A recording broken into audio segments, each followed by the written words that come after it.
On this episode of Road Trip Masters, I cruise into a town that is located on the west branch of the mighty Susquehanna River and visit a company that was founded by two middle school teachers. We'll smash up some burgers. Just your style? It's just a style. Go behind the scenes in a historic theater. Classic sound.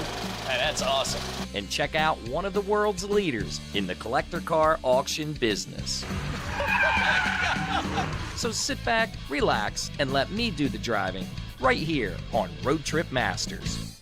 I'm Nick Kessler. And I'm Brian Fulmer. We're teachers that have a passion for travel. Cruising the highways and byways in our 1968 drop-top Caddy. We discover the places and people that make this nation great. We are Road Trip Masters.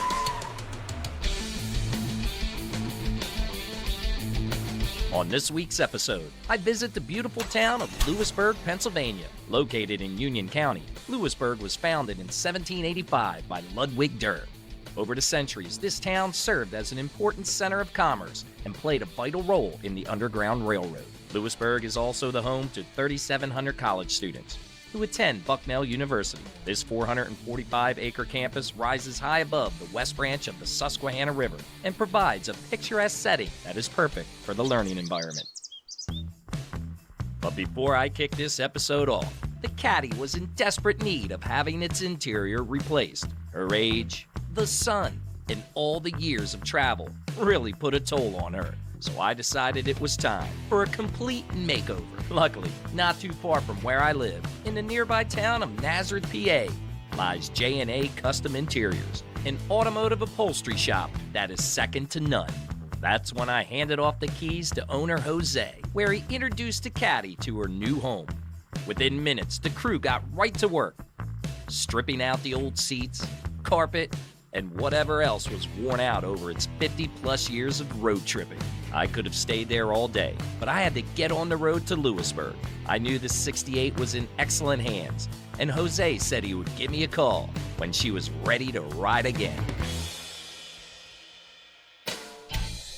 Feeling a little bit naked without my ride, I finally arrived into town to the historic Lewisburg Hotel, a landmark in these parts since 1834.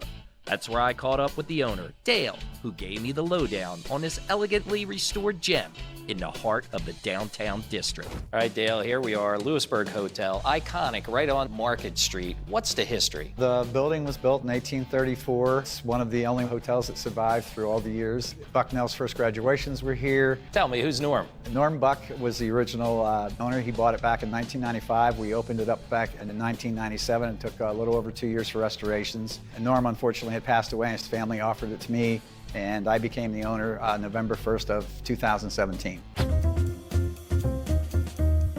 How many rooms in total comprise the Lewisburg Hotel? We have 22 rooms total. We have 16 in the motel part and 6 in the main hotel. There actually were probably 18 to 20 rooms inside the hotel. They were small. They met the minimum requirements, which was 9 by 9. Oh, wait a minute, 9 by 9? That was the 9 by 9. requirement? Yes.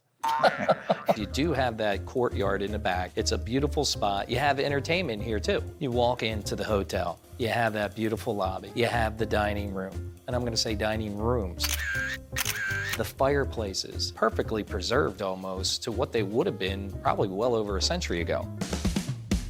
You have an on-premise bar. That's a huge bonus. Yes. I love the booths. They're raised off of there. I love that center island because it increases your capacity. And being here at Bucknell, I'm sure that gets packed. Oh, absolutely. And the people love it because you can sit across from each other. Most famous guests to stay here. Was Ralph Nader when he spoke at Bucknell for commencement. The other one who came and ate lunch here was Kevin Costner. We honored their privacy. The only thing I did was walked over and I said, "Are you Mr. Costner?" And he started smiling. He said yes, and I said, "Just wanted to verify it for the girls."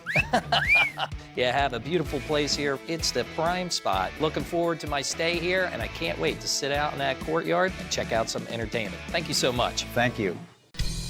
Just a hop, skip, and a jump from the Lewisburg Hotel is Graham's, a unique eatery that puts their own special twists on some iconic dishes. Graham's, a legend, a staple in the Lewisburg community, but there's something special here. The place Graham's, it literally came from my grandmother. My grandmother was a traveler. She loved to eat food from all over the place. So that's kind of how I cook. Everybody asks, what kind of food do you have? I don't know. So what are we gonna be making today? So we're gonna start with one of our signature burgers. It would be our Graham's burger. And what makes the burger so special is that it is actually a house-ground brisket burger. And that brisket separates a normal ground beef burger from a brisket burger. Fat is king. Yeah. Fat is king. Yeah. So what we do is we actually do a smash burger. You just get it a little bit browned off, flip it. Then I like to take a little bit of my seasoning. What do you got in that house seasoning, Justin? Secret. No secrets at Graham's house. You learn that quick. Paprika, salt, onion powder, garlic powder, a little bit of pepper. Simple. I think you're the first chef ever to give it away. Thank you. So I season on one side, and what we do is we press them down. Nice.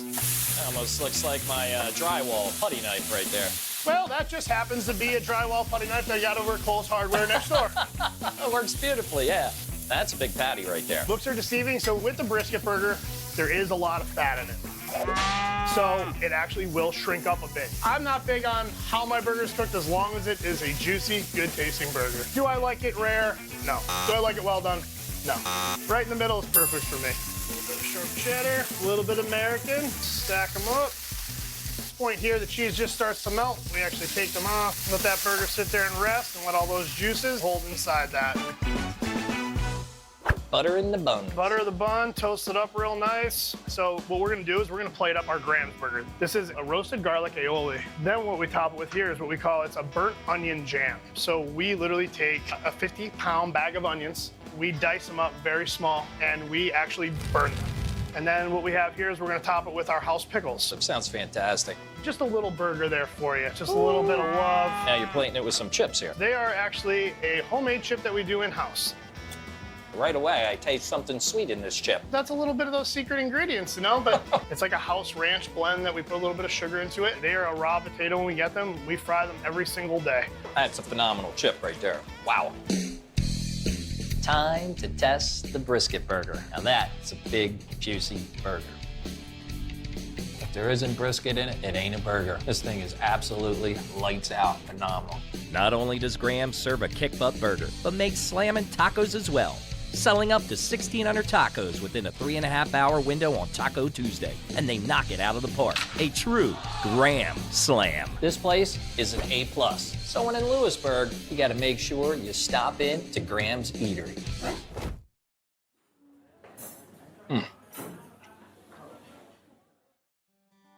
One cannot simply go to Lewisburg without stopping by the historic Campus Theater, an iconic institution that has stood ground here since 1941 and is one of the last of a dwindling number of single-screen Art Deco movie palaces in the country. I wanted to find out more about this place, and maybe, just maybe, I might get to satisfy one of my childhood curiosities and experience what it was like to be a projectionist. All right, Scotty, here we are. Campus Theater, associated with Bucknell University, but what a gem here in Lewisburg. Can you tell us about the history? The architect was David Supowitz. He was known for his Art Deco style of architecture. He designed 24 of these theaters. Of the 24, there are only 5 remaining. Now, all the murals, they're all original to the theater? They have been heavily restored in some areas because back in the day, people were allowed to smoke in here, so you can imagine the layers of nicotine and tar that had to be removed. But yeah, they are all original. Again, I love to use this phrase all the time on the show. We're stepping back in time, in essence. Absolutely. Now, there's some posters around. The owner, Harold Stiefel, would actually draw movie posters. We're not quite sure why he did that, but that's a mystery. But a true treasure here to the yes, theater. That adds to the beauty of this theater and the specialness of it. I was always curious, what was it like to be up in the projection booth? Can we get up there? I'm going to hand you over to our wonderful technical director and projectionist, Andy Seal. All right. Here we are, up in the projection booth. You can show movies digitally, but you also show them old school style. That is correct. We have 2 projectors, so we are able to use a reel-to-reel system, which is kind of the old way that 35mm films were projected. Each reel is approximately 18 to 20 minutes long. At the end of that reel, you'll see some marks, some cues, and you'll do an automatic changeover. So it makes the film look seamless. ready to spool a film up on the projector. Looks to be about 1.25 inches wide. 35 millimeters. You know, that's what they're talking about. Yep, so top reel first. Top reel first. Now, what movie are you spooling up here, Andy? This is The Blob from 1988, a classic. A classic. When I see that cue, that first cue for the motor start, I will start the motor. And by the time it's done accelerating, 7 seconds later, I'm gonna see another set of cues. And those cues, I have 3/4 of a second. So you've just gotta find your rhythm and do your changeover. And we've all had that experience where the whiteout comes. Exactly. And people start booing. Yes, exactly. I know. We're gonna have a good show. No booze. No booze. Oh, So I there's that start the sound. motor, my lamp is on, I do this, and there we go. This has beautiful blues in the beginning, and to me, that's what makes emulsion film so wonderful. Now, I'm shocked about the noise. It's like not really extremely loud, but It's not quiet either. If I take this window out, Yeah. this port window, you can really hear it. But I intentionally got a museum quality glass, fairly thin, because truth be told, I like to have a little bit of that purr, a gentle reminder that it's there. The end of the reel was near, so we went over to projector number 2 and waited for the cues to hopefully perform a seamless transition between reels. If not, the show will stop. Let's see if Andy can pull it off. trying to see the cues. And they're going to be in the upper right-hand You corner. got it. And there'll be circles. This one will be circles. There we go. I just saw that. So now the projector goes on. Boom, we did it. Wait, that fast? It was that fast. I missed it, but the good news is Andy did, and we caught that seamless transition between the two movie reels. Unbelievable. Nice job, Andy. Right on. Thank you, guys. Andy, thank you so much. Thank you. Thanks for letting me kick one off the bucket list and being up here in the projection booth. Ladies and gentlemen, welcome to 1972, presented to... Just outside of Lewisburg and located in a nearby town of Winfield, exists a company that was started by 2 middle school science teachers. Now, being an educator myself, it was only natural that I take a little trip, drop by, and get the story on their journey from the classroom to the ski slopes. All right, Nick Gilson. So what are we out in the middle of central PA making snowboards and skis? What's the story behind that? Yeah, you know, if you're going to manufacture here in America, I wouldn't recommend downtown Manhattan. So this region really has a lot of woodworking heritage, and there's just some extraordinary craftsmen and women here in the area that we're blessed to work with. This started actually as a school project. We were all working on our curiosity projects, and the other science teacher, Austin Royer, my now business partner, he and I brought in these prototypes that I had built when I was our student's age, and leaves something to be desired, but they got the initial concept out, brought it into school, and we got totally carried away and ended up launching the company out of the classroom with our students. I'm excited about this segment. You ready? Yeah, I'm ready. Let's do it. Let's go. After right. you, my friend. Welcome to the wood shop. It's where we go from locally grown Pennsylvania poplar trees all the way to finished wood cores ready to head into layup to become snowboards and skis. So if you see here, this is what we call a snowboard blank. This is made of a ton of different pieces of wood glued together. And then when boards are leaving this room and skis are leaving this room, they look very much like this, ready to head up into the layup and pressing process. But before we went there, we needed the artwork for the board. That's when we stopped by the graphics department, which gives every Gilson board its signature look. All right, so here you can see that this is now finished its sublimation process, really vibrant colors, and now ready to cool down. Yeah, now it's sounding like a shop. Yeah, basically this is now a glorified paperweight. So, Nick, we have a little side detour before we get to that next station. Back in the early days, we lived in here, so Wait, what? Yeah, these were bunk beds. There were 2 bunk beds here as well. There was a hammock underneath. Living in this room and building the shop around us. Talk about sacrifice, drive, and determination. It's right here at Gilson. It's not always pretty, but it's a wild ride. Then we headed into edging, the key ingredient that makes carving down the mountain possible. Grab the edge here. You know, you can manipulate it how you want to. So all done by hand. I bent the first 6 edges for this company and then got promptly fired from the position. I'm no good at it. Yeah, so this is where the edges line up. There's only one seam in Gilson snowboard or ski. Otherwise, it's a full wrap edge to meet right at the tail of the boards. One mistake and you got to rebind. Oh, yeah. All All right, Nick, where do we go next? We're headed into layup now, which is really where everything comes together. I like to call it assembling the sandwich. So we go base down, then fiberglass wood core, fiberglass top sheet, basically layering up the sandwich. And then once that is all together, it'll be very flat. And so we need to put it into the press to crank it up to pressure in the mold to give it its shape and let that epoxy cure for about 45 minutes to an hour. After the shape was molded, the board was trimmed and ground down in order to prepare it for final waxing. Here we wash out to the very ending process. Basically final quality control, waxing, packaging, and shipping. Nick, thank you so much, my friend. Really love what you have going on here at Gilson. The story is absolutely amazing, and thank you for doing what you guys do here. Thanks for making the trip out and safe travels. Hear it all. And I had the prep. What did I say? Okay, I got it. So Nick, here we end. As my trip comes to an end here in Lewisburg, I received a phone call from Jose, and he told me that the Caddy was complete. And get this, he was willing to drive it and meet me at Mecum Classic Car Auctions, which just happened to be in Harrisburg over the next couple of days. Since this was less than an hour from Lewisburg and on my way home, I was excited to see the new interior, but I was also excited to go to Mecum's and find out how I can get involved in the bidding process and perhaps come home with some merchandise. So Sam, Mecum Auto Auctions, what does it take to become a bidder? Being a bidder at Mecum Auctions is easy. It's a lot easier than people think. Just go to mecum.com and click on register to bid. If you don't do that, you can do it here on site. You walk in, visit one of the registration booths. You know, you put a number in your mind of what you're wanting to pay or what you're willing to pay. Oftentimes people get wrapped up in the moment and sometimes pay a little bit more than they were expecting to pay. You know, and when you get a place like this that's got 1,200-1,300 cars in there, chances are you're going to find what you've been looking for since there's so many options to choose from. It's a great time. It's an experience. It's like a sporting event for automobiles.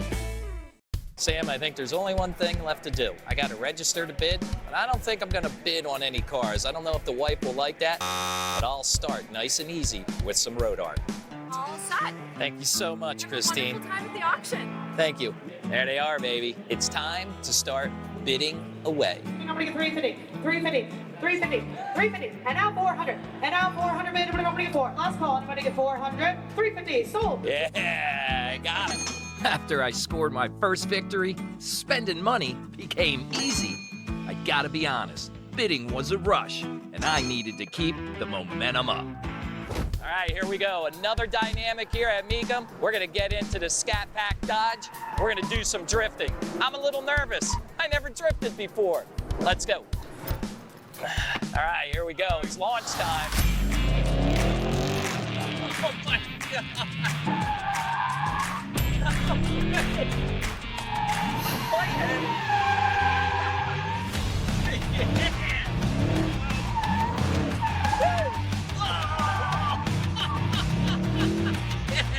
Man, I smell that rubber.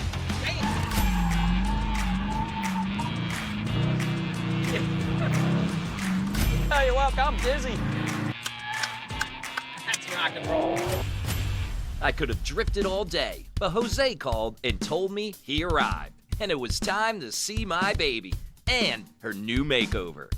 Big reveal day today out in Harrisburg, Mecum Auto Auction. You guys did an incredible job. When I brought it to you, it was a wreck. We had duct tape on the seats, we had holes, and we had towels stuffed into the seats. Like one of the worst project we did, you know. The original came with vinyl and leather from factory. So we take the decision to make, 100% leather. You know, we stripped the car all the way down to the bare metal. We gave it new carpet. We re-dyed all the backs of the seats and saved everything we could, including the wood panels, which is very much original interior, with a little bit of upgrade for the future. So. The new top, it's absolutely stunning and gorgeous. You guys made that right here on premise. We tried to order a top in, but it wasn't gonna come in. It was months and months out. So you took the old top, used the patterns, and did it yourself, right, Jose? Yeah, I remember when I called you, I said, hey, Nick, that's impossible, get the top on time, so let's make the top. Like I said, you look at the attention to detail, everything right down to the custom Cadillac floor mats. I think the backstory on this is absolutely incredible.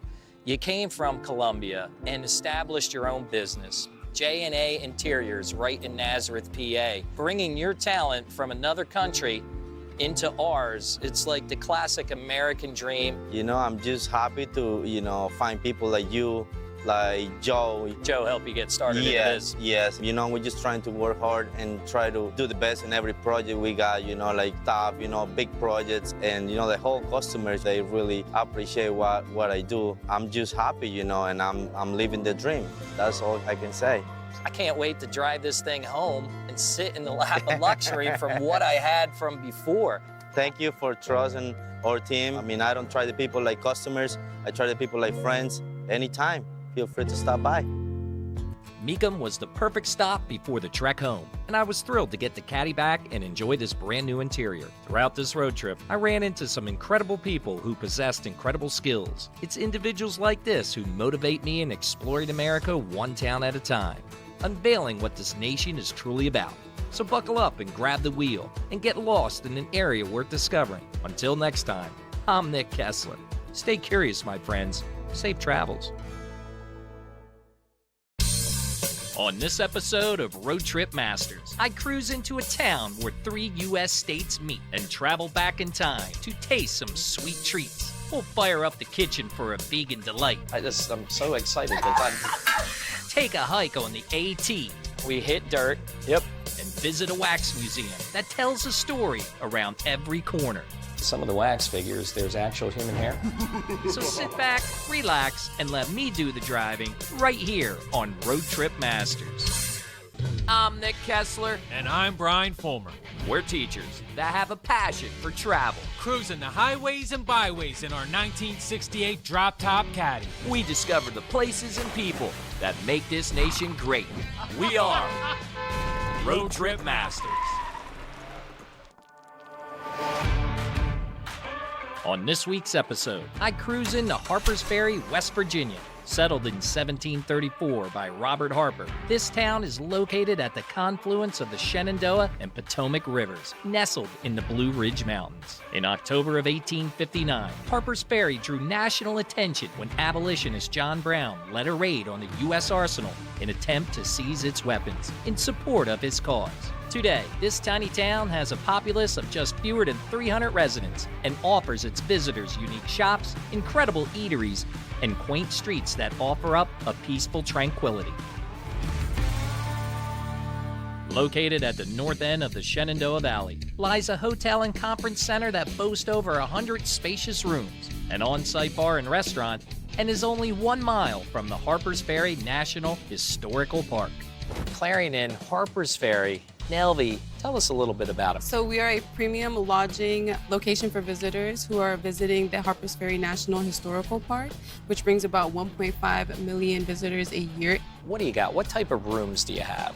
So we have a lot of suites. We like to accommodate big families that are coming to visit, you know, hiking, kayaking. So we have guests walking from the Appalachian Trail from Maine to Georgia who like to stop on their journey to sign the register of the Appalachian Trail headquarters, which is located on Washington Street. Now, we're sitting here right at the White Horse Tavern. So do I got to go over to Dayton for the White Horse Tavern? Yeah. Am I switching gears here? I got 2 of you. I'm sandwiched in between. White Horse Tavern is just a fantastic American bar location. Our kind of motto is beers, bourbons, and burgers. Burgers are definitely our specialty around here. We have handcrafted half-pound burgers that are to die for. We have crab cakes that are phenomenal. We're not too far from the Maryland shore. Tell me about the boozy smoothie. Is it? Do I have it right? Or? It's the boozy milkshake. And so we have several options. We like to get creative. Can't go wrong with like our Bailey's chocolate chip is just phenomenal, local favorite. We also have, you know, a peanut butter liqueur milkshake, which is phenomenal. Milkshakes for adults. Actually, we purposely don't put cherries on them to make sure. These are definitely adult milkshakes. Nelvi, Dayton, excellent, beautiful place, cozy by the fire. I think I'm gonna go inside, get a drink. Cheers, I'll join you. For such a small town, Harpers Ferry has a plethora of restaurants to choose from, with each of them having their own uniqueness and charm. But I came across a place that can lay claim of being the very first vegan restaurant in the state of West Virginia, and the very first vegan restaurant to be featured on this show, Kelly Farm Kitchen. Now, this is a unique type of eatery because we don't use any meat products. Nothing at all. We are strictly 100% organic and vegan. I know we're gonna do a Philly cheesesteak, a cheesesteak flavor, but no meat. None at all. I'm kind of curious on this whole process, so let's dig in, let's get started. You'll love it. First step, we need to oil our griddle. Now that's butter or oil? This is our butter. This is our earth balance. Now we have two sides here. This side, no gluten. Okay, all of our gluten products go on this side. So you split the grills? Yes. Now I like to start with my peppers. This is my own special blend. You got your red bell peppers in there, your yellows, your greens. I like to put my own southern charm on things. A little pepper here. All right, straightforward pepper. And I like to use the white onion. We use mushrooms. You want to build a nice hearty sandwich. That's the one key. Now this is our Philly mixture. Now that looks just like steak right there. Tell me, what is that? This right here is Vital Wheat Gluten Soy Protein. Vital Wheat Gluten Soy Protein. Yes. All right. We season our Philly mixture as well. You want to have lots of flavor. You see how it's looking? Oh yeah, I do, and it smells incredible. Exactly. Let's let it do its thing. All right, and we'll switch again. It's almost like we're dancing back here. You're almost getting that meat smell, but again, I'm still stunned. It's not meat. Yeah, it smells real good, don't it? Let me get over here, Sure, please. we'll dance again. Absolutely. Right. Yes. Okay, we have here. All right, back over here now. Now. We dancing again? Yep, we're dancing. All right. We do a lot of dancing in this kitchen. Next, the veggies and protein came off the grill and were mixed into a bowl for a taste bud medley of madness. Look at that bread machine back there, or whatever it is. It sounds like a furnace. That's the oven, yes, it's very loud. Sounds like a jet engine starting up. After we cooled our jets a bit, the mixture went back onto the grill and topped with melted Gouda cheese, jalapeno relish, then put on a bread roll garnered with vegan mayo, tomatoes, and lettuce. This vegan delight was looking vivacious, and I couldn't wait to dive in. My first sampling of the Philly cheesesteak, vegan style. Look at that puppy right there. Here we go. Oh, man, absolutely incredible. I can't even tell the difference. Tastes like an actual Philly cheesesteak. Chef knocked it right out of the park.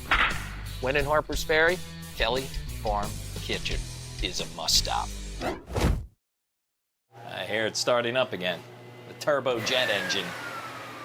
I've never heard something like that.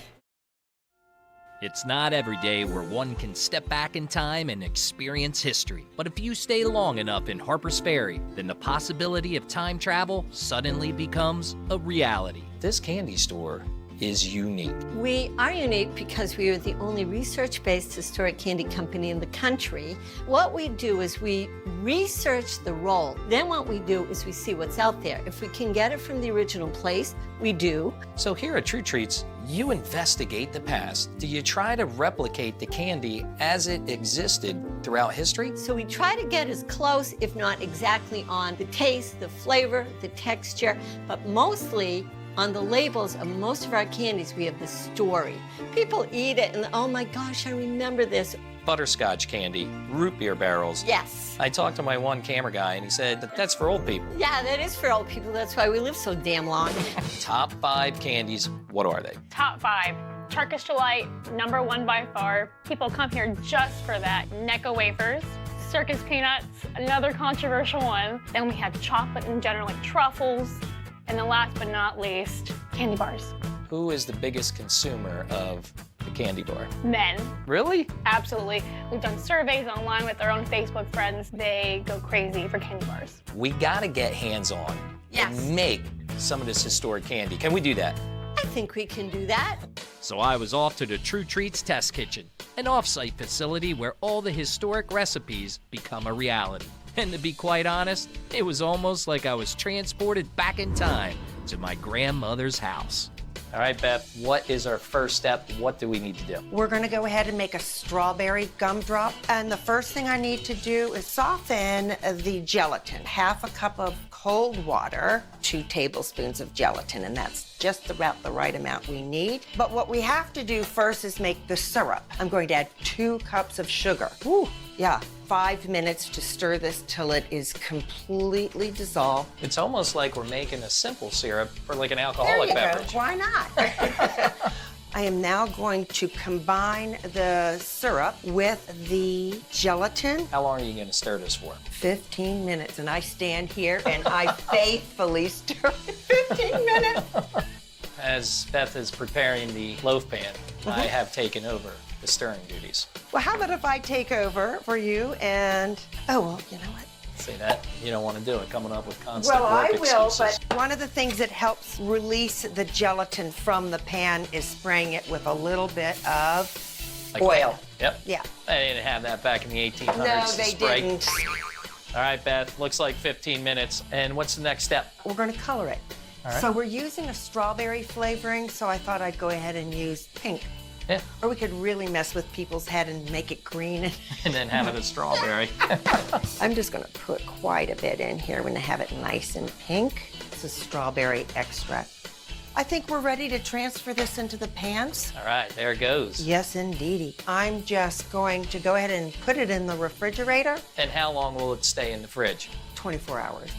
All right, Beth, here we are. I love the table setting. I got the strawberry, and it's been 24 hours later. Isn't that sure. something? Go ahead and put it right on the table. All right, I go here. It's a nice gelatin mass. So I'm a little persnickety. So I like my edges sharp, so if you want to just clean up that edge to get a nice sharp edge. All right, I shall. I'll go ahead and keep working on the lemon while you work on the strawberry. Then we're going to shake it in the sugar bath. If you want to give those a shake. Yeah, shake, shimmy. So now you're just getting that sugar all the way around. Sure. They look beautiful. Ooh. It's going to sit out for 2 days and you can serve it. There it is. You like? I think I'm going to try that. Yeah, oh my God, they're addicting. It's amazing. Again, Beth, the simplicity, straightforward. Isn't it great? It's phenomenal. It almost tastes a lot lighter in consistency than like a factory gumdrop. It tastes homemade. And it looks homemade, and it that's looks what homemade. I think the charm is. It almost does feel like I'm back in time, especially with this candy dish. I absolutely adore this thing. That was my grandmother's. Really? Mm-hmm. Wow. And it fits the roll. It's perfect. Yeah, that's a good way to put it. It's perfect. So Nick, that's her gumdrop. Beth, thank you so much. It was nice to get back here in the True Treats Candy Test Mm-hmm. Kitchen. It was nice to come up with the gumdrop, see how it was made with all the love and care and all the hand preparation like we're doing right now. Absolutely phenomenal. Thank you so much. Oh, it's my pleasure. So, Marianne, based on all your research, You have to wait. Wax museums have always been a favorite of mine since I was a child. The haunting stares, the realistic skin tones, and that chilling feeling that the figures will come alive and reach out and touch you. So it was only instinctive that I pay a visit to the John Brown Wax Museum, a place that geographically tells the story of the militant abolitionist John Brown and his raid on the arsenal in Harpers Ferry. So now, Vince, when you're walking through the hallways and staircases, and there's a lot of them, do you ever get the sense that they're looking at you, or do you get a creepy, eerie feeling? Very weird. For some of them, they actually used actual hair. The teeth were used with actual, like, dentist teeth that you would use to replace them, and even glass eyes, and which is why they're really realistic. Lots of lifelike. There are around 87 wax figurines in the whole entire museum. 2, 3 stories, basement, what? I get confused of how many stories there are because it first goes up and then it goes down and then it goes up again. Does it tell the John Brown history in chronological order? Yes, it does. Straight from when he was a child to when he died. Vince, I think there's only one thing left to do. Let's go up and down these flights of stairs and explore the museum. As the tour continued, I quickly understood what Vince was talking about earlier, how one can easily get confused traversing the various levels of this museum. But it's this very fact that gives this place its own special aura and adds to the suspense when exploring its hallways. So Vince, here we are, our first exhibit. This is the first person where we can see those actual dental cosmetic teeth, correct? Very realistic, sometimes too realistic, but a good kind. Now, this is our Massacre in Kansas exhibit. What can you tell me about it? Well, hold on, Vince. We have the button. John Brown's violent anti-slavery actions did not start with his raid on Harpers Ferry. 3 years before the Harpers... Another exhibit, John Brown's preparing for his raid on a U.S. arsenal, but there's a special figure in here with a special story. What is it? Well, that wax figure with the special story is the one in the back in the corner, and he's also the only wax figure smiling. And that one is Earl Dorfman, who's the same person who made these wax figures. I guess in TV and film, we would call that an Easter egg. Yes, he made a wax Easter egg of himself in this exhibit. Here we come to the final ending almost of the museum. Yes. We got John Brown. He's in the fort. The Marines break in. Who does John Brown have in his arms? That'd be his son, Oliver Brown. He's dying. If you look at some of these expressions on the wax figures, they're really intense. And one thing I didn't know, I guess he took a saber right to the head. Yes, he did. Well, Vince, I guess it's off to the final exhibit, the most intense exhibit at this museum. The hanging of John Brown. Where did it take place? It took place in Charlestown. If you look at it, he's taking his trip up to the gallows, but what's really weird is he can see his casket. They're loading it into the wagon. Yes, they are. So as your exhibit goes, he was waiting in serenity for his drop into eternity. Vince, thank you so much. You're welcome. You've been a great guide throughout this whole expedition, I'm gonna call it, the exploration of John Brown. Where do I exit out? Well, if you just come right this way. Vince, until next time. Until next time. Have a safe trip. Thanks, buddy. The John Brown Wax Museum was awe-inspiring and sparked a curiosity inside of me to find out more. So I decided it was best to meet up with a historian and a man whose expertise is second to none. Dennis, one cannot come into Harpers Ferry without talking about John Brown, the fort, the arsenal. What is this building in relation to John Brown? Well, this is the most famous building in Harpers Ferry. It's one of the most famous buildings in the United States. There's a fire engine house.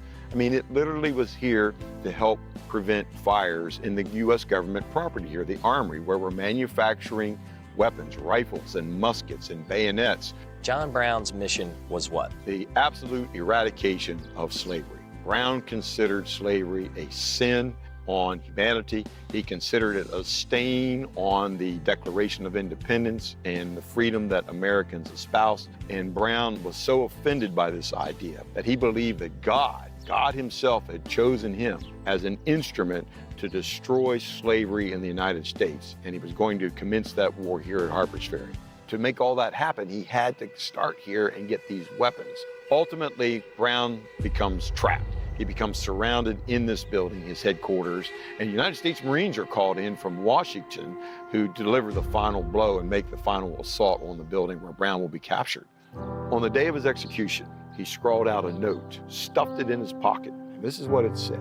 I, John Brown, am now quite certain that the crimes of this guilty land will never be purged away but with blood. He predicts the Civil War 2 years before it starts. Frederick Douglass would claim that Brown, more than any other individual, brought slavery to an end. Many people say that Brown is dead, but he did not die.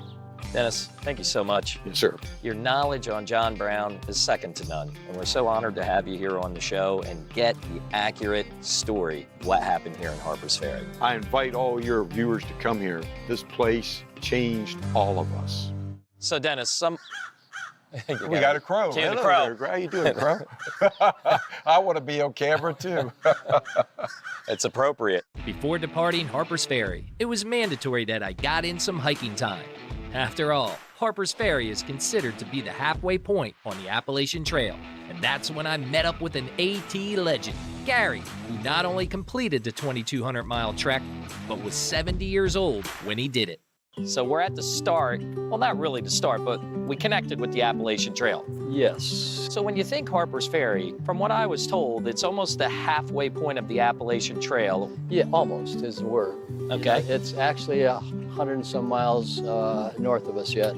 Pennsylvania. Oh, really? Yeah. But this is very close to it, and people, hikers, this is like a place that almost all of them want to stop at. So I guess somebody once told me that this is the psychological halfway point. Yes.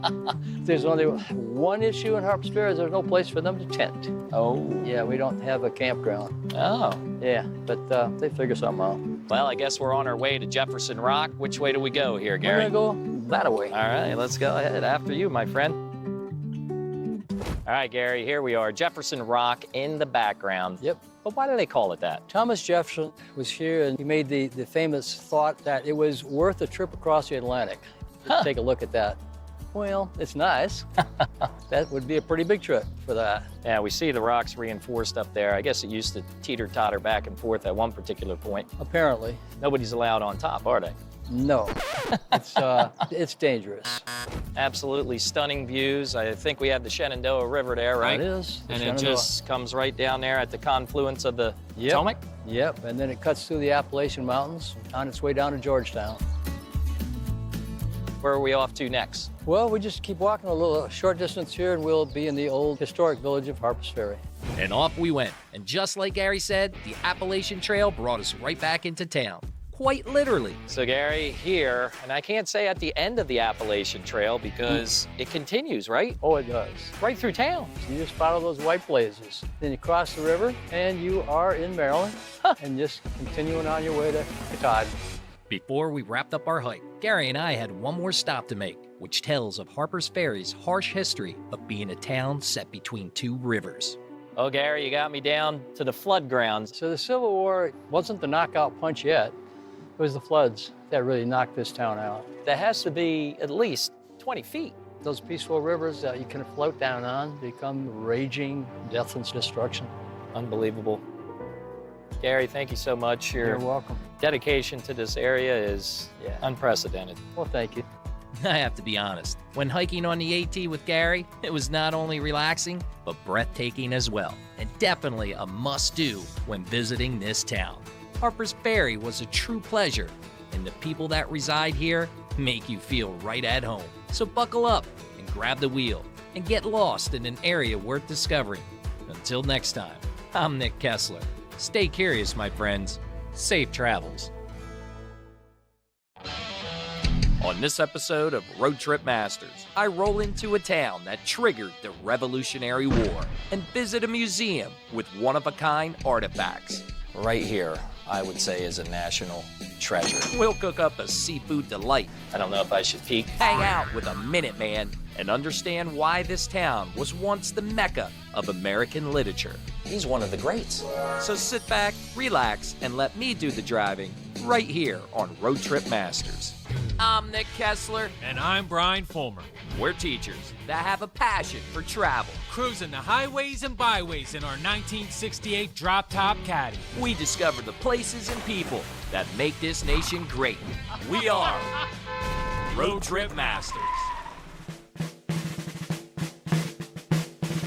On this week's episode, I cruise into Concord, Massachusetts. Founded in 1635 by a group of English settlers, this town caught global attention when the Battle of Lexington and Concord erupted on April 19, 1775, marking the beginning of the American Revolutionary War. Concord is also very rich in American literature and was once residence to such literary greats as Nathaniel Hawthorne, Henry David Thoreau, Ralph Waldo Emerson, and Louisa May Alcott. And last, but certainly not least, this town is the home of our publisher, Applewood Books, a publishing company whose main mission is to tell the story of America, its places, its people, and history. So I decided to kick this episode off right by checking into the Colonial Inn, an iconic institution that dates back over 3 centuries. Here we are, Colonial Inn. Couldn't be in a better location, right off the roundabout. I'm gonna say Center City, Concord. What can you tell me about its long history? This property witnessed so many, not only historic, but also cultural events as well. Our 306 years old building witnessed a lot of historic events that not only impacted us, but it also impacted the whole world. And I call this place birthplace of America. I mean, look at it. Just everything started from here. If we can talk about the rooms here at the Colonial Inn, how many do you have total? We have total of 56 rooms. Few rooms that it's known for its history as well.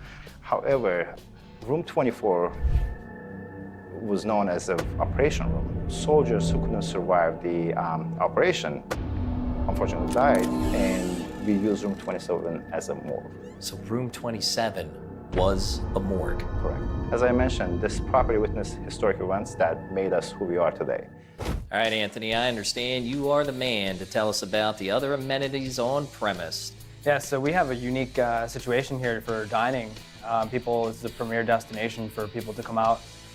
Created a lot of family traditions throughout the years. And we have our historic dining rooms as well, the Thoreau room, where we're standing right now, and then the Liberty room, where we also seat guests. But most notable, I think, is our patio dining al fresco. We have our Forge Tavern that has become so popular. Now, you look at the menu, very hearty, very New England.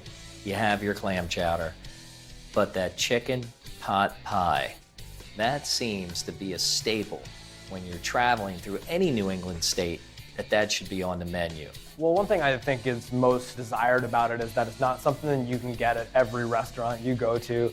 Fresh pastry crust baked right on the top of it, and when you dig into that chicken pot pie and you get that first bite, you better hope you don't burn your mouth, but then you're going to be in for a nice ride towards the end of the meal there.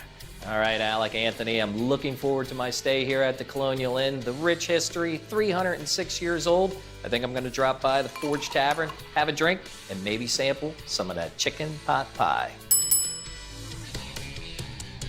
Just a stone's throw away from the Colonial Inn lies the Main Streets Market and Cafe, a restaurant that once housed ammunition during the Revolutionary War. Just pulling up to this place gave me the sense of a traditional colonial tavern, and I couldn't wait to get inside to see what we're going to cook up.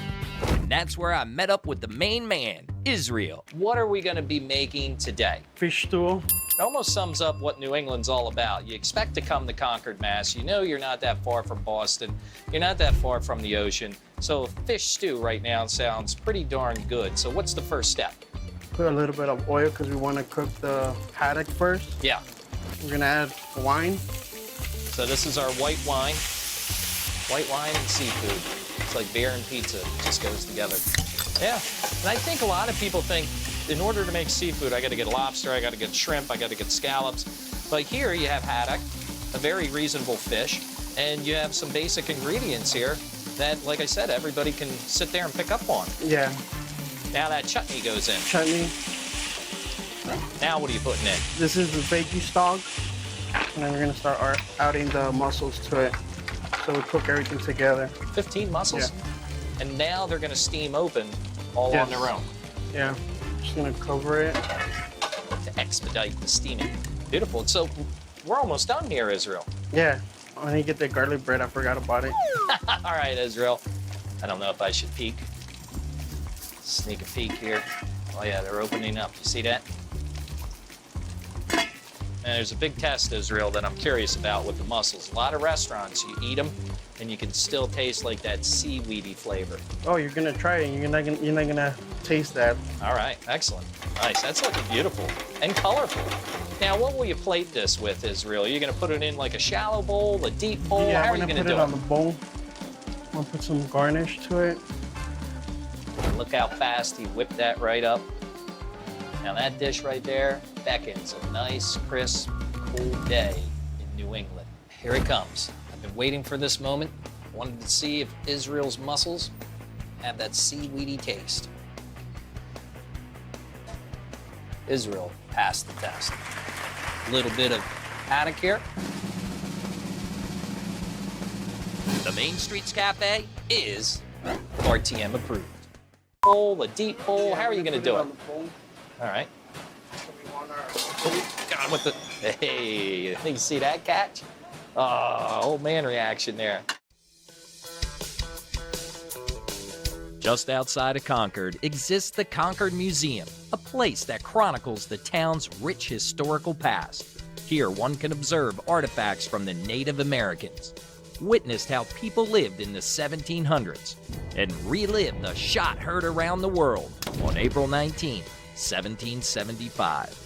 I was excited to get inside and meet up with David, who was going to educate me on 3 unique treasures housed inside this institution.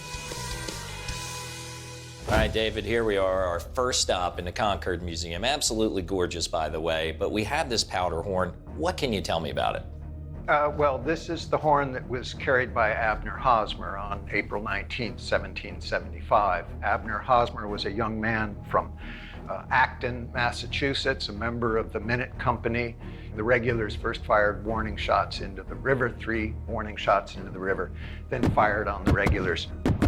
And Abner Hosmer was killed in that first round of firing.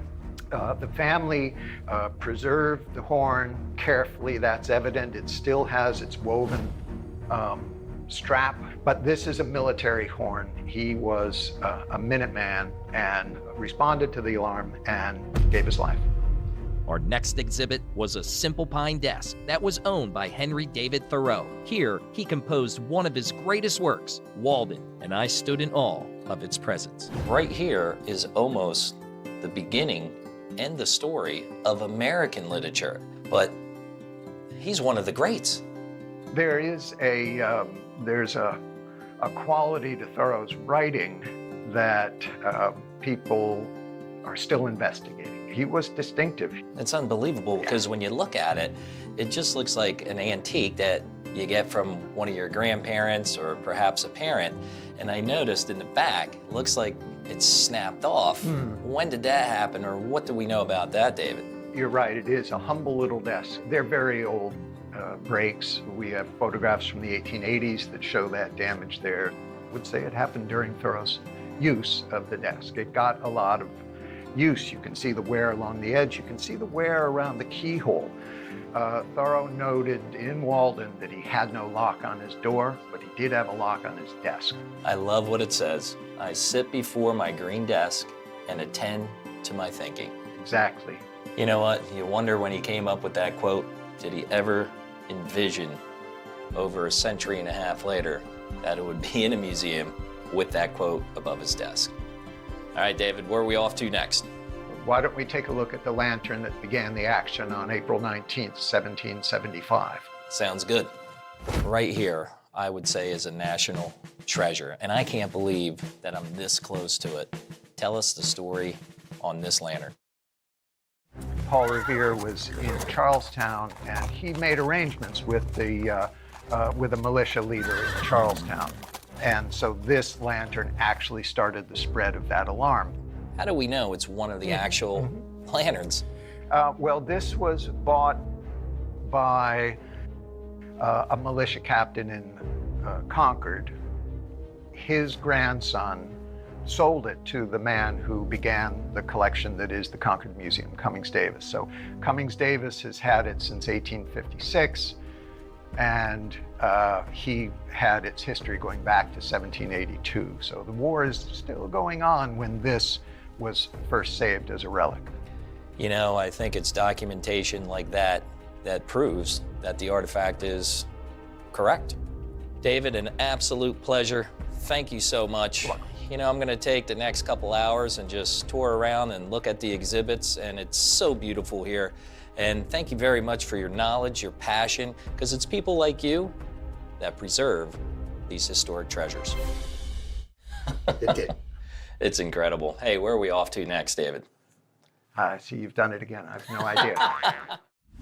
On April 19, 1775, occurred an incident that would change the course of American history forever. Known as the shot heard around the world, the North Bridge in Concord is a mandatory stop and was my first time making the pilgrimage to this hallowed ground. Jim, classic, the North Bridge in Concord. Tell us its historical significance. Here at the North Bridge, there was a small contingent of British soldiers. Out of the total 700 that came to Concord, there's 96 that were guarding the bridge. So about 1.5 miles west of the bridge, there was the farm of Colonel James Barrett, and he was responsible for all the military supplies here in Concord that were being gathered by the Provincial Congress. They sent about 125 men out to Barrett's farm to search it, so the 96 British soldiers are guarding this bridge to keep it open. Here we have a bunch of people who see what they consider to be an invading army destroying their homes, their property, threatening their livelihoods, their families. Colonel Barrett rides along the length of the line. He tells the men to march upon the bridge, but do not fire unless first fired upon. The British soldiers who are guarding the bridge actually pull back to the shore right over here, right behind me, and prepare to defend themselves. And then, of course, some of the British open fire. Major John Buttrick of Concord, after seeing some of his men fall, killed, wounded, he gives the command, fire, for God's sake, fire. They didn't expect this to happen. So really, for the first time in history, these are British subjects facing off against the army of their own king. And the first British soldiers die here. So they broke and they ran back up towards the center of town. So really, this is the first American victory of the war. By nightfall, there are 4,000 colonial soldiers that are engaged in combat. The shot heard around the world, that statement. Can you enlighten us? So a lot of people take that statement, the shot heard around the world, as the first shots. And they go to Lexington where the first shots occurred, and they say, well, this is the shot heard around the world. But there's a couple of issues here. One, it was written by Ralph Waldo Emerson, and he's definitely referencing the fight here at the bridge, by the rude bridge that arched the flood, meaning the river. Their flag to April's breeze unfurled.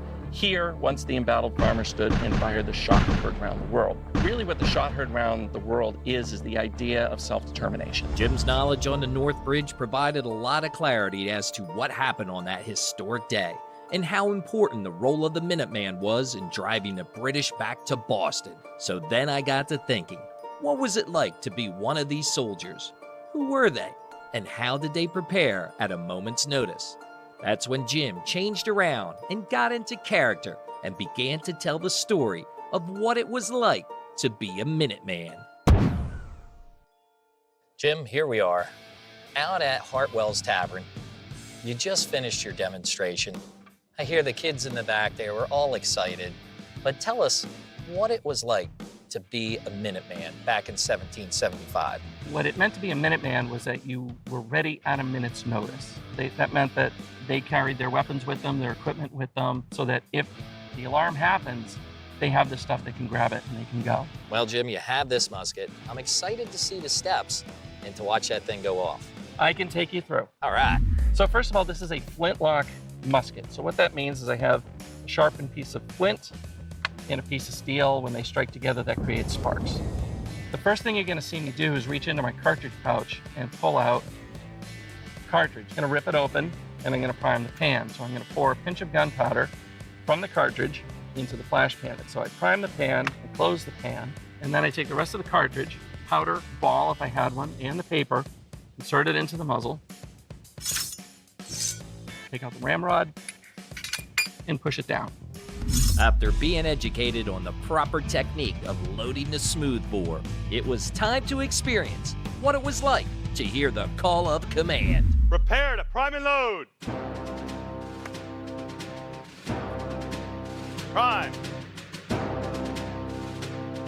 Shot 10. Charge with cartridge. Draw rammer. Ram down cartridge.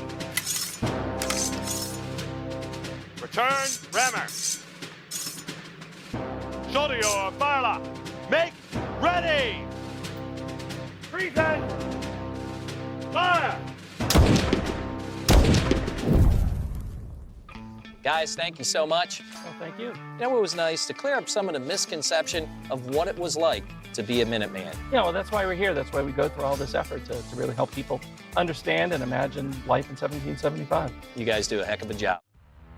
Concord, Massachusetts definitely has its strong roots in our country's beginnings, but many of us are not familiar with its impact on American literature. Concord was once the home of literary greats such as Nathaniel Hawthorne, Louisa May Alcott, Ralph Waldo Emerson, and Henry David Thoreau. But what is not widely known to many travelers is a resting place called Sleepy Hollow, wherein lies a very special ridge beyond the cemetery gates.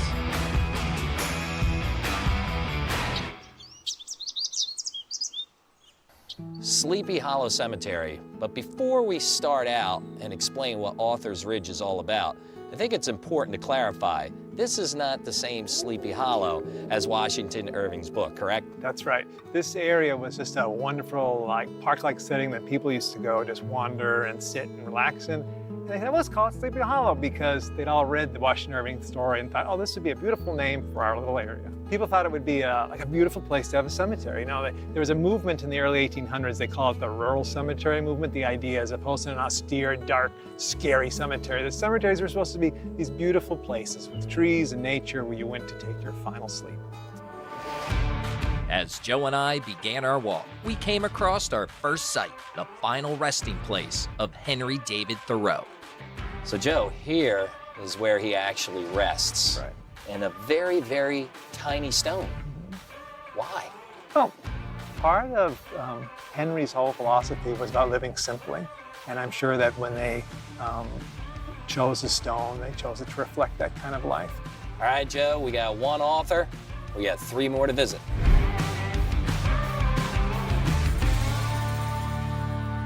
Second stop along the way, Alcott. Louisa May Alcott was most well known for being the author of Little Women, but really she's so much more than that. She was quite an amazing, independent woman. She was a fierce abolitionist. She ended up being the first woman in Concord to ever vote. Alcott is only probably like 30 feet away from Thoreau. So in life, all these folks were in a little clustered community close by their homes, and in death, they are in the same place, and that's just one of the beautiful things about Authors Ridge. Our third person here at Sleepy Hollow Cemetery. I'll let you take it. Nathaniel Hawthorne, a great American writer known for The House of Seven Gables, The Scarlet Letter, Moses and Old Man, so many others. But he always had a special love for Concord. He'd often walk in Sleepy Hollow well before it was a cemetery. And according to his journals, he and his wife said, you know, someday we shall build a beautiful castle for ourselves on that hill. He never got his castle, but he is here on the hill with his wife, Sophia. Our final site to visit was of a man who was a poet, philosopher, and the leader of the Transcendentalist movement, Ralph Waldo Emerson. His gravestone is unlike any of the others because he preferred natural beauty over man-made ornamentation. He was sort of the leader, or almost the father, and eventually the grandfather of this community of authors and thinkers. When the cemetery was dedicated in 1855, he spoke, and he talked about the acorns that are at our feet will one day be oaks that in centuries distant are over our children's head, and wonderful and amazing heroes will be buried here. And he's here today. Joe, thank you so much. Pleasure. You've been a wealth of information here on Authors Ridge, and when you look at the town of Concord, you have the start and the very beginnings of what I call American literature, and also the start of our country. That's right. Concord, Massachusetts was a town filled with history. I could have literally visited there for months, exploring everything that has impacted our country since its inception. Around every corner, down every street, there was an intriguing story that made you want to stay and dig further into America's past. A place truly worth discovering. So get in your car and hit the open road. Until next time, I'm Nick Kessler. Stay curious, my friends. Safe travels. On this episode of Road Trip Masters, Brian and I roll into a town that was once the epicenter of a major boom and find out about a man who changed the world. We'll shack up at a caboose, put a smile on some cookies. Now this will spike the blood sugar. And hit a festival that is centered around black gold. So sit back, relax, and let us do the driving Right here on Road Trip Masters. I'm Nick Kessler. And I'm Brian Fulmer. We're teachers that have a passion for travel. Cruising the highways and byways in our 1968 drop-top Caddy. We discover the places and people that make this nation great. We are Road Trip Masters. On this week's episode, we cruise into Titusville, Pennsylvania, located in the far east corner of Crawford County. This town is considered to be the birthplace of the American oil industry when Edwin L. Drake first hit crude on August 27, 1859. Now, this quaint destination offers its visitors plenty to do. One can hitch a ride on the Oil Creek Titusville Railroad, Or check out the Titusville Ironworks, which dates back to 1860. So it was only appropriate that we set up base camp at a place that offers its guests a truly unique overnight experience. Julie, here we are, Caboose Motel. Pretty iconic if you ask me, because not every town can boast that they have a caboose motel. They are actual metal cabooses sitting on railway tracks, but as soon as you open the door and go inside, they look like a regular hotel room. Now, some of them have that little sky portal, I'm gonna call. The cupola. All of our king rooms are the ones with the cupolas up top, and then all of our double rooms, they have bay windows on the sides. Most people that stay here come to ride the Oil Creek and Titusville Railroad. It's about a 3-hour round trip, 27 miles long, down through the valley that changed the world. You have something special here on premise, a special type of train car. The railway post office car. It is the only one in existence in the United States. Are you telling me we can mail something right from that car? We sure can. Looks like we gotta hop on over there and get our mail on. All right. And that's when I ran into the GM, Sherry, who told me just a little bit more about this Titusville treasure. It was built in the 1920s for the Chesapeake and Ohio. It is the only operational railway post office car in the United States, and it's ours to claim. How did they get the mail if it's on a train? There were setups at each one of the stations where there was an arm that swung off of the train that would drop and pick up the mail bags as they went through the different stations. So I can mail a postcard to my son, who didn't join us on this road trip, right from this car? All you need to do is pick out your postcard. Dear Chris, make sure you keep the house clean. Be back soon. Love, Mom and Dad. When in Titusville, stop by the Oil Creek and Titusville Railroad and mail your postcard today. Well within walking distance of the caboose lies Fat Chad's Brewing, a restaurant serving up their own handcrafted brews and perfectly paired dishes. Here at Fat Chad's with Chris. Chris, what do you have for us today? Today we're going to make you a garden pasta with steak and shrimp. All right, where do we start? We're going to grab our 3 pans. All 3 of them are going to have a little bit of different amount of oil. We're going to grab some mushrooms. Red onions? Yep. A little bit of salt and pepper. Peppers? Super low heat. Next, Chris deveined the shrimp and put them in the pan, followed by the sliced sirloin, and before you knew it, things were really sizzling. So at this point, what am I looking for? Shrimp, we just want them to just start turning like the pinkish orange. The steak, I like to cook around medium unless somebody specifies. And now we're gonna wait here probably 3 more minutes and we'll be ready to start finishing the whole dish. That's it? Yep. Chris really wasn't one for words, and it made me a bit nervous. Maybe he speaks through the art of the cuisine. I'll have to find out later and endure the silence. You guys do a lot of unique dishes here. Anything from venison, alligator tail. Now what I'm gonna do is take the shrimp out of the pan, we're gonna add it right to the veg. And then what we'll do is once this is flipped, we'll crank this back all the way up to high so we can add the wine. Next, the basil pesto went into the pan, followed by some juicy red tomatoes. We're going to pop them open. That way it'll release all the juice and the seeds and it'll help make the sauce a little bit more acidic. Watch out, sometimes they squirt. Yep, so I got my red shirt on. After that, Chef Chris added the chopped sirloin, followed by the pasta. Mixed it up, and he plated it with shaved Parmesan cheese with freshly cut parsley. Voila. Yep, voila. The man of few words. I believe Chef Chris has more to tell through this dish. I can't wait to dive in. Ryan, looks amazing. What did you bring us? I have something special. It's the garden pasta, and there's some surprises in there for you. I see some shrimp and steak, my friend. Oh, you're gonna have a lot in there. This is a hearty mouthful. I'm gonna try some of these roasted peppers. That, my friend, is an excellent dish, or as we would call it in school, an A+. Cheers to some fresh food and some fresh brews. That, my friend, is what we would call, oh, are you kidding me? Brian and I's next stop is a fan favorite amongst Townians and visitors alike. A place that prides itself in using the freshest ingredients. A place that still uses the original recipes from decades ago. And lastly, a place that can lay claim of being the original birthplace of the Smiley Cookie. Warner's is a staple here in Titusville. How long is that history? Mr. Warner's history goes back to 1949. That's when he opened officially Warner's Bakery. The legend of the Smiley cookie. Mr. Warner was the first person to have that recipe. It's an old-fashioned sugar cookie, sells out every time we make it. I'm ready to get cooking. Woohoo! All right, Kath, here we are. We got a new person here, Hillary. Yes, this is Hillary. She is our expert at making Smiley cookies. She mixed all the ingredients. She has them all set here on the table in order as they go in. She started by measuring butter and shortening. So I just pick this up? Pick that up, put it into the sugar. All right, very carefully here.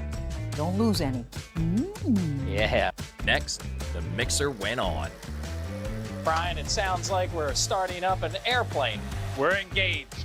Now we're gonna add the sugar. We're gonna let you do this. All right. And be careful not to get any on the floor. You're making me nervous, Kath. It's all gotta get in the bowl. If it's on the floor, it doesn't count. Brian, I feel like I'm getting yelled at here. You are. You're not doing it right. After that, in went the vanilla extract. How much of this goes in? 25 squirts. 25 squirts? You'll see. 1, 2, 3. I go like this? 1, 2, 3, 4, 5, 6, 7, 8, 9, 10. 23, 24, 25. Yeah! The mix ran for 4 minutes. Then we added the eggs. Permission to engage eggs. Engage the eggs. Oh, it's nice technique. I saw a whole one in there. You're like an expert. I never get these compliments. I feel like an expert. Expert, Oh, yes. God. After that, I added the water, but Kathy caught every slip up. Slowly. Be careful not to let that mixer blade hit it. He just wants to dump it right in, Mr. Quick. 4 that times. was his high school nickname. 4. Okay, do it. Oh my God. Okay, that's 5. Oh my. Finally, it came time to add the flour, and I was off the hook, or so I thought. Flour time. Same technique, but make sure we get it all in there, guys. I'm worried about this. Could This spill one will right get- out. A little faster, Brian. Well, she said slow. But you really are doing very well. I'm not kidding. It's like, sometimes it's like, ooh, she get it all over. Guy gets the compliments and I get yelled at. I almost feel like you're flirting with me. Then the pot came off the mixer and out on the table for prep before the oven. This is called a sheet roller. Handy dandy machine that every grandma would love to have. Now you're gonna bring it up here. Okay, I push it Slide down to the yeah, rollers. and this is, I'm gonna turn it on. Oh my God, it scared the heck out of me. Hey, look at that. How did I do? Pretty good, pretty good, pretty good. Next, Kathy sliced and diced the cookies, and we placed them onto the tray, and into the oven they went to bake for 8 minutes. All right, here they are, baby. And we were ready to get our frost on. Audrey, what are we going to be doing? We are going to be frosting some of our Smiley cookies. Taught a lot of people how to frost cookies, and none of them do it as good as me on the first try, so you have a high bar. I'm ready for the challenge. Yeah, so you do a wipe and a twist. And then from there, you take your spatula and you pull it down. So then you take it again, you do a little crescent moon, wipe it again. You got it pretty smooth. Fix up the edges. You're done. Brian, you got a clump there. Okay. So wipe and it. twist. Yep, that's great. And then pull your excess down. Yep. You can go ahead and wipe. Yep. Oh man, now this is the tricky part. I don't feel like I thought I did pretty good. Lastly, the final step, to adorn our cookies with the legendary smiley face. 1 dollop there, 1 dollop there, 1 in the middle, and then you do the smiley face in 1 swoop. All right, so first dollop. 1 eye, yep, 2 eyes, 1 in the middle for you, and then the swoop. Look how happy yours looks. Mine looks psychotic. Let's reap the rewards of our hard work. Cheers. Cheers. Now that's a cookie. Excellent. Well done. So whenever you're in Titusville, PA, stop in at Warner's Bakery and come hungry. This is all a one-man job, guys. That's impossible.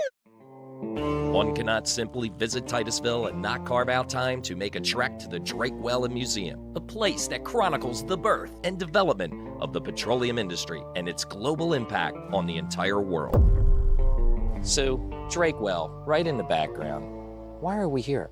Colonel Edwin Laurentine Drake struck oil here August 27, 1859, and that started everything. Pennsylvania was producing the bulk of the world's oil until the 1890s. What happened?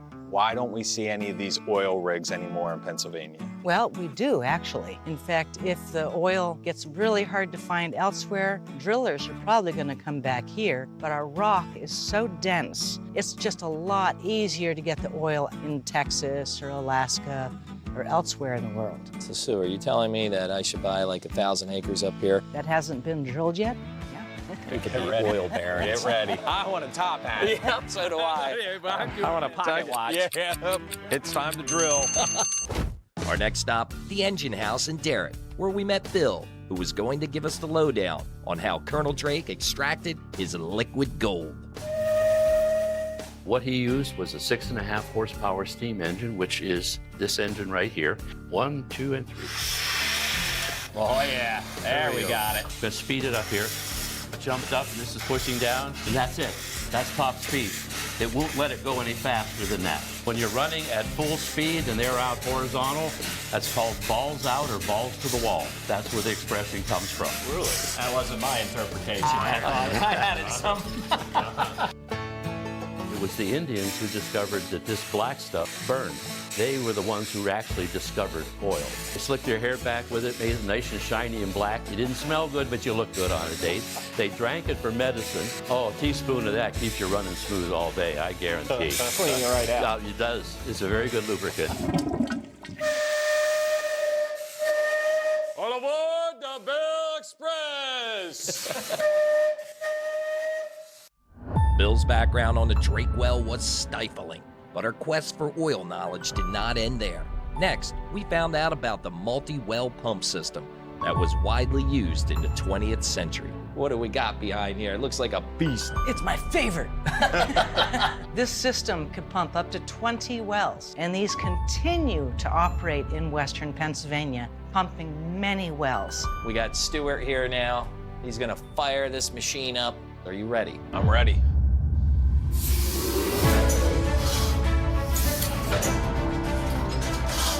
Sounds like a little pig. Yeah. Permission to engage launch. Engage.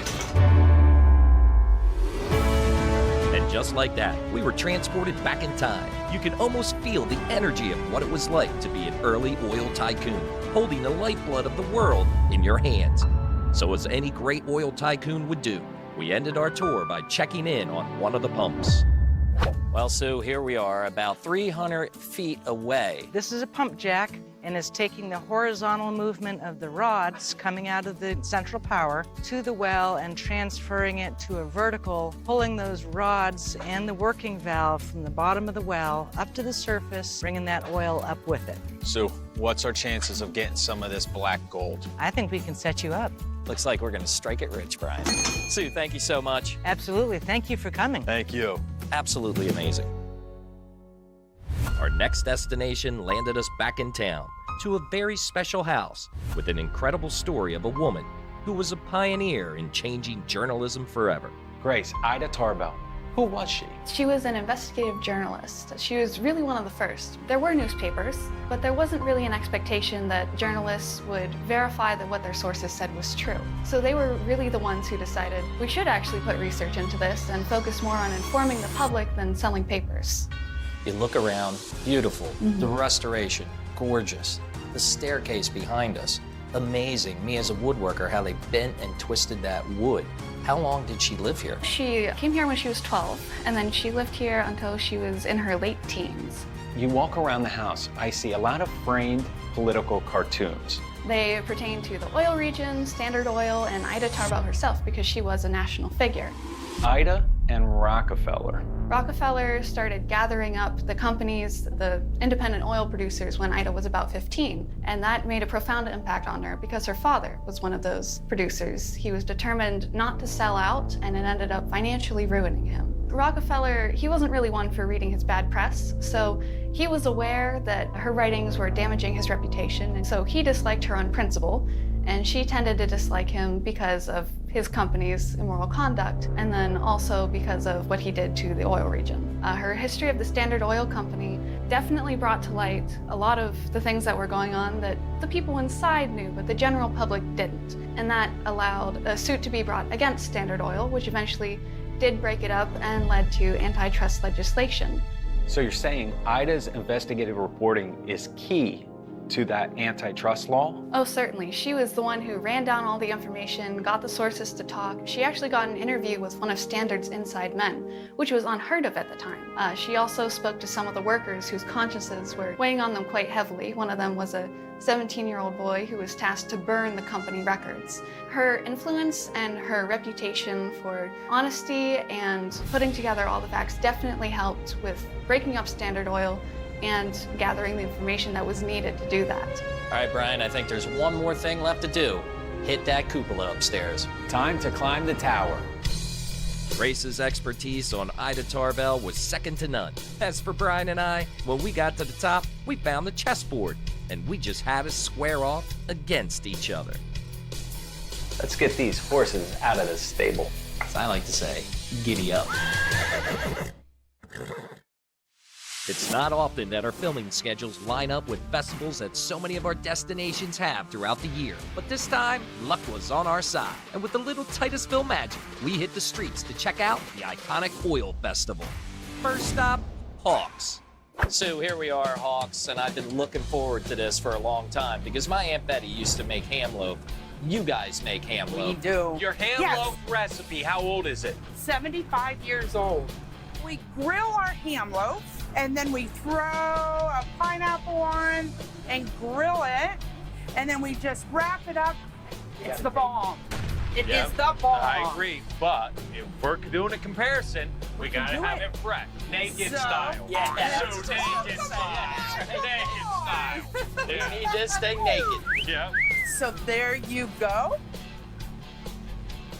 Oh, absolutely. That sweetness, what a perfect touch to the loaf. Thank you. Aunt Betty would be proud. Thank you. Hawks lived up to its legendary name, but we had room for another food truck, Magic Bus. Back here, Magic Bus. What are we gonna be cooking up? It's a mac and brisket burrito, basically destroying culture in one fell swoop with a delicious hunk of Americana. How long do you smoke your brisket? 22 hours. 22 hours? 22 hours. Some queso. We got our borracho beans, pintos, and black beans. Sorry about that, that's a mess. But a burrito won't be a burrito without a mess. I don't recommend eating our food while driving. Our Southern style mac and cheese. It's a 5-cheese mac and cheese. What's the It's purpose ludicrous. of the mac and cheese? It tastes good. We're not allowed to swear on this thing, are we? And you said this is all fat-free. Yeah, it is. It's on the keto diet. This is our smoked brisket. The 22-hour magic there. House made CTG Carolina Tango. You came up with that on your own? We make that up ourselves. Yeah, we do that here in house. A little sour cream. Figure out a way to wrap this thing and not break the bank. And I think that knife cut's coming right at the end, isn't it? Oh yeah. Woo! All right, here we go. You're in a little bit of trouble on that Saturday morning. You're going right to the Magic Bus for the fixer-upper. Talk about the ultimate comfort food. I was so comforted by this, I felt like Joe was holding me. That's how comfortable I was. Well, Brian, when in Titusville, look up Joey, right to the Magic Bus, and get one of these puppies. Absolutely. We checked out a few other vendors, like Curbside Street Company, who makes a slammin' smashburger. But before we wrapped up this Titusville trip, there was still one thing left to do. With a full belly, we were ready to tackle the main event, the annual Titusville Oil Fest Parade. And this year, it was gonna feature the Caddy, donned in red, white, and blue. Hi, everybody. Hey, kids. Candy kids. There you go. Brian, don't flirt with the ladies. Hi, everybody. There you go. Hey, thank you. Hey, everybody, wave to the camera.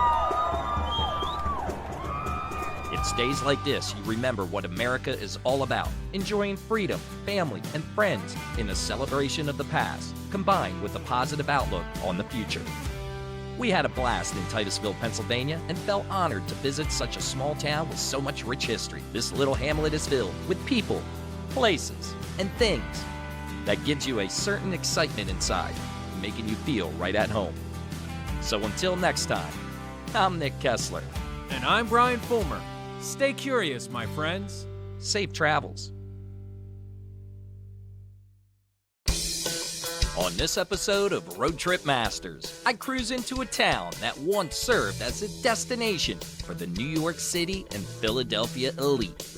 Then hit 2 chocolate shops that serve up homemade heavenly treats. We'll carve up a tuna. Those muscles are kicking in right there. Explore some Victorian beauties. We could house a third world country up there. It's huge. And visit a community house that is unlike any other in the U.S. Can do a lot of this stuff too.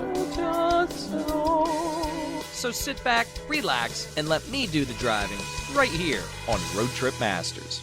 I'm Nick Kessler. And I'm Brian Fulmer. We're teachers that have a passion for travel. Cruising the highways and byways in our 1968 drop-top Caddy. We discover the places and people that make this nation great. We are Road Trip Masters. On this week's episode, I cruise into Spring Lake, New Jersey. Formed on March 14, 1892, Spring Lake is located in Monmouth County and began as a coastal resort destination during the late 19th and early 20th century. Today, Spring Lake is alive and thriving. One can easily get caught up in admiring its stunning architecture, exploring its quaint streets, and enjoying the peace and tranquility that does not exist in most shore destinations. So it was only befitting that I kick off this road trip by settling into my new digs at the Ocean House B&B. Jared, Ocean House B&B. Prime location right here in Spring Lake. But this is an old structure. What's the history? Ocean House was built 1878. My family's run it for over 20 years. My folks bought it in 1998, and my wife and I have been here over 10 plus years.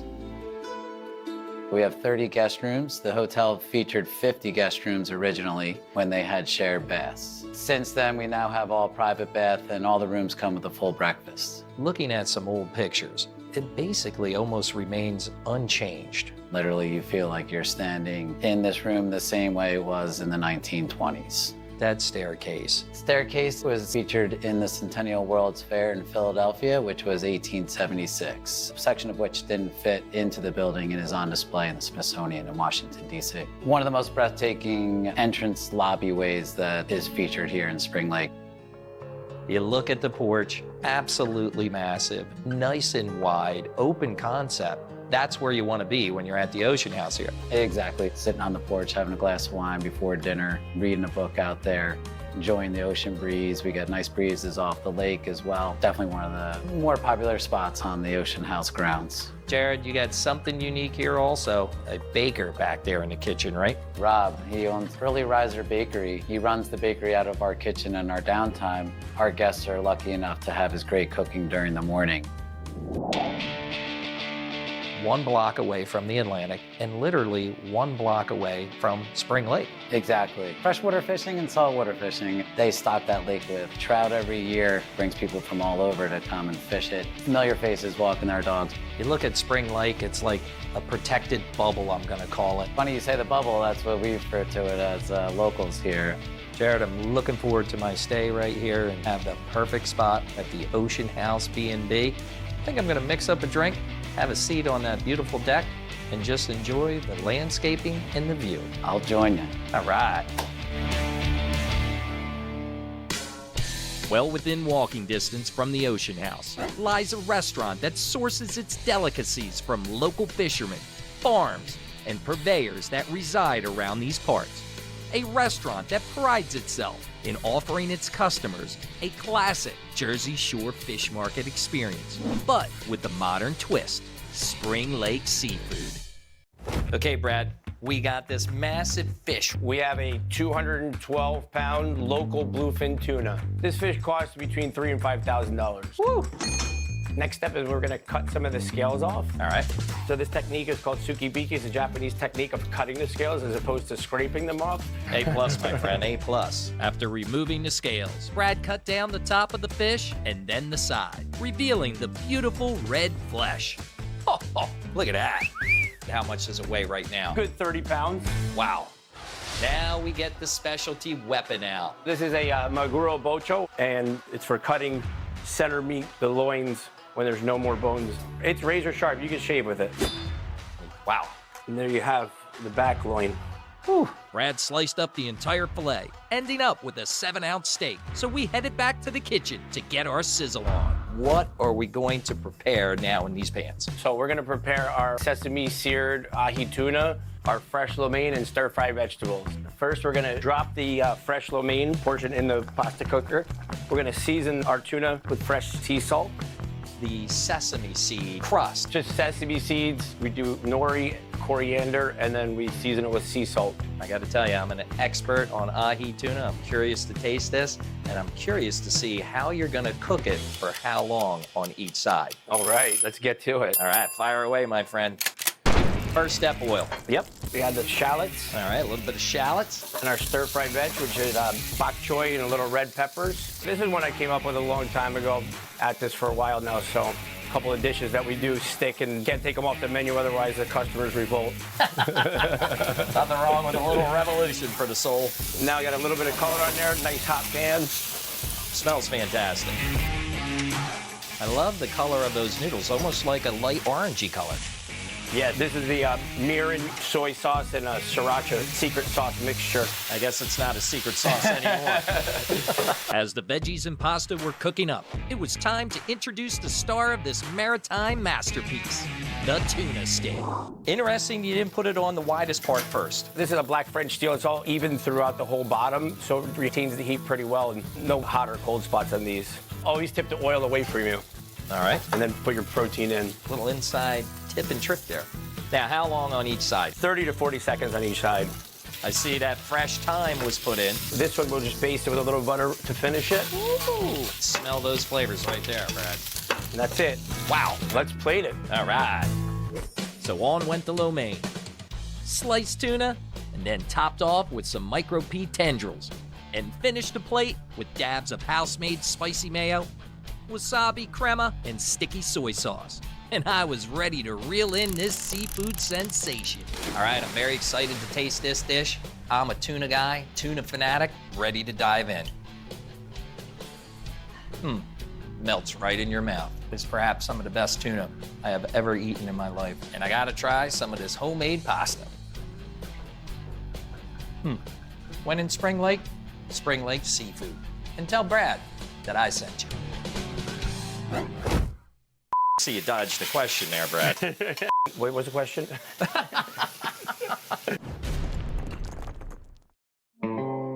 As my journey of Spring Lake, New Jersey continues, I came across 2 chocolate shops that I was about to explore. Then out of nowhere, it was like I was in an old Western movie where they say, "This town ain't big enough for the 2 of us." 3rd Avenue and Jean Louise Chocolates have been serving up their own delectable, mouth-watering delights for decades. And believe it or not, it seems that this town is big enough for the 2 of them. Barb, Jerry, Jean Louise homemade candies. We just celebrated the 75th anniversary of the store, and my wife and I have been here now for 10 years together. Is it safe to say that a lot of the recipes here are original to that 75-year-old history? Everything is pretty much original since the doors opened. Today we're gonna make homemade butter crunch toffee. Are you ready? We're ready, let's do it. We're ready. All right. So what are we stirring right now? Now we just have a little corn syrup, some sugar, and some water. And what temperature are we looking for? We're gonna bring it up to 300. Now we are almost at 240s. Some of it splashes on here. I got my sandals on. I saw Barb has flip-flops on. Yeah, she gets away with it. Barb, you should have steel-toed shoes here. Then we hit 300 degrees. Jerry poured in the butter, crushed nuts, salt, and stirred it all up. Next, Barb joined the party to move the kettle to the cooling and slicing table. Barb with her flip-flops on. With the flip-flops. Now this marble's gonna cool this rapidly. Really quickly, yes. Just in You a have to few work minutes quick. after she spreads it out and cuts it, we're gonna be able to break it into pieces and dip it in chocolate. Get every last little drip. Oh, I try. That's dollars and cents right That's there. right. Barb quickly spread the mixture out to harden, sliced and diced it into smaller pieces. I helped break it all up, and break everything is exactly what I did. I just destroyed Yeah, it'll break, it's okay. Oh my God. I'm ruining this. I don't want to break it in the middle. See it happens. It's not like that, it doesn't. What a failure. Last step, chocolate. to be dipped with the cashews and almonds for a perfect butter crunch toffee creation. And then that's finished product. It's all right for me to have a little sample. Of course. It's excellent. I just want to keep eating warm. Very good. Thank you so much, Nick. Jean Louise Homemade Candies is a must-stop in Spring Lake, but I had a little room for one more chocolate shop. Joyce, 3rd Avenue Chocolate Shop, another chocolate shop in town. Here at 3rd Avenue Chocolate Shop, we're really known for all of our caramel items. So because we make our caramel in-house, the old-fashioned way in copper kettles, it really is one of our most popular things that people seek out. All right, I'm excited to see this process and see where this all washes out to. Yeah, we're excited too. That's where I found Bill, Joyce's husband, who was mixing up his secret ingredients and concocting 3rd Avenue's most sinful treat, the turtle. So now that the caramel's all done, what we do is we deposit it onto trays to make turtles. So who's better at this, you or Bill? I would probably say me just because I have a little bit more practice, but Bill's pretty good at it too. We'll see who wins. I am ready. Go. Joyce is just flying. She won't tell you, but she's very competitive. I can see I am that. very She competitive. doesn't want to lose. I'm not going to tell Bill what the time was. Ready? Go. All right. Doing pretty good. Bill's doing pretty I good. think he feels the pressure. I do feel the pressure. I usually do not go this fast. You'll see that I think Joyce's look a little bit better, but I've got the speed. So Joyce was 27.44. Bill is 27.56. There we go. That was pretty good. That's pretty good. Pretty Joyce good. is the winner. I got to give this a shot. There you go. You got it. Yeah, you All got right. yourself a job. And you'll be surprised how heavy that funnel is. It's starting to burn right in the wrist. Yeah. Oh, I got to switch hands. All right, that's enough, Nick. I'm gonna quit your day job. I can't wait to do a little taste test. That is absolutely phenomenal. It's tender, it's chewy, but it's not gonna pull my crown off. Exactly. That's what we go for. Soft, chewy, but doesn't get stuck in your teeth. 3rd Avenue Chocolate Shop, Spring Lake, New Jersey. You know where to come for the best caramel in town. I think the key to the... I heard that horn beep. I think the key to the Next will be the jet airliner at a low pass. This is secret. Spring Lake is filled with a plethora of architectural wonderment and awe. Every year, one can come into town and partake in the Spring Lake Historical Society House Tour, held in early June. But before I check out one of these beauties, I had to stop in and visit a very small but mighty museum that chronicles the history of this amazing town. So Barbara, here we are, Spring Lake Historical Society Museum. It's set up beautifully. You can really go through and get a sense of Spring Lake's history here. People who come here are very surprised. This really is a showcase of a town. We are very proud of how this museum turned out. When we took it over in 1979, we basically just had cases that were donated from downtown 3rd Avenue shops. They were from families who had been here. They were so happy to have a place that they could dump them. And then they're so happy to have them dumped here and shown off. The Spring Lake First Aid Squad. Spring Lake's First Aid Squad was basically brand new in the 1930s. Morro Castle started on fire. It was coming from Havana, Cuba, up to New York. There were lots and lots of lives lost, but a lot of them ended up coming into the beaches of Spring Lake. The ship itself ended up beaching in Asbury Park. So the First Aid Squad sent myriads of people that they had, and even civilians would go down to the beach to rescue as many people as they could. And we had about 4 doctors in town at that point in time. And of course, they all came to the aid of these people. The town of Spring Lake, you can't help but notice the architecture. It's like every home is perfect. And now the Spring Lake Historical Society runs a house tour first week of June. Yes. This year, it was such a great house tour. I hate to brag about it, but it was one of our best. Well, Barbara, I know we missed your historic house tours, but I have a place lined up that is over 100 years old that we're going to check out. Good. Thank you so much, Barbara, for doing what you do. It's people like you that preserve the town's history. And without people like you, we wouldn't have places to come here, look at it, honor it, and respect it. So I hopped into the Caddy and drove a few short blocks, and I was excited to check out one of these Spring Lake gems, up close and in person. George, Ellen, first of all, absolutely stunning house. The architecture throughout the town, it's beautiful here. We live in a Norman Rockwell painting. Annually, the Historical Society does a historical house tour. They have about 6 to 8 houses on every year. So let's talk a little bit about the history of the home. Well, it was built in 1922. It was a dormitory for the Ann May Hospital. I think when you're up in that hallway, you can see how long the hallway is. It was set up in that dormitory style. Absolutely. How many bedrooms? 6 bedrooms. What's the average size of these rooms? 20 by 12. Wow. So total floor space on this whole house? 6,700 square feet. That's huge. A lot of house. The mahogany decking on the front porch. The sense of warmth, I think, when you walk in, and openness. We have so many family gatherings. Everyone just fits in perfectly. Let's look at the dining room. Absolutely gorgeous. That table is huge. It seems like you have special antiques too. We do. We've got lots of antiques, and sometimes that's a bone of contention internally. I like them. Ellen, not so much. Struggle throughout the years. Some of them. Yes, I do. And the bathrooms. The tile is original. We've got 2 clawfoot tubs. How much does it take to fill it up, George? Oh, it's a lot of gallons, but Ellen is the prime user. Yep, I do. Now you go to the 3rd floor. Immense up there. And that was an unfinished space, but you converted it. It's great space. We've got a billiard table, infrared sauna, a Peloton exercise area. I saw a ping pong table. And a ping pong table. So you have this century-old house, but your kitchen, very modern. It is modern. When we moved in, there was basically not a kitchen, and it was a bit of a hodgepodge. We did redo the kitchen. Ellen, George, thank you so much. I think for anybody visiting Spring Lake, every block you go, there's architectural interest all over the place. We live in paradise. It's a wonderful town. Well, enjoy and good luck for the rest of the years that you're here. Oh, thank Thank you, you Nick. so much.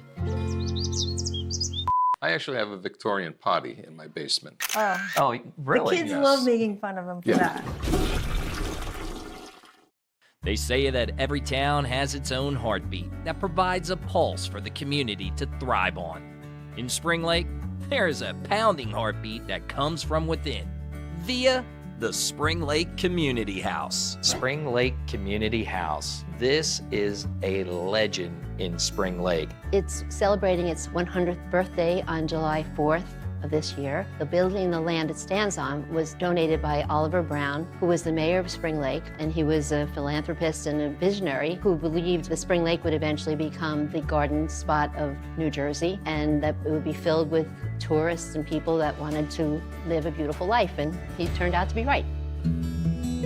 It's just not the theater in the background here. It's a lot more. It's about community. It's a place where everyone meets, all age groups meet, a children's theater, workshop, and dance academy. We produce 6 productions, and I really believe we foster a quality of goodness and kindness that is contagious. Talking to people in town, they keep saying, Nick, you gotta see a play there. It is comparable to Broadway. Is this true, Pat?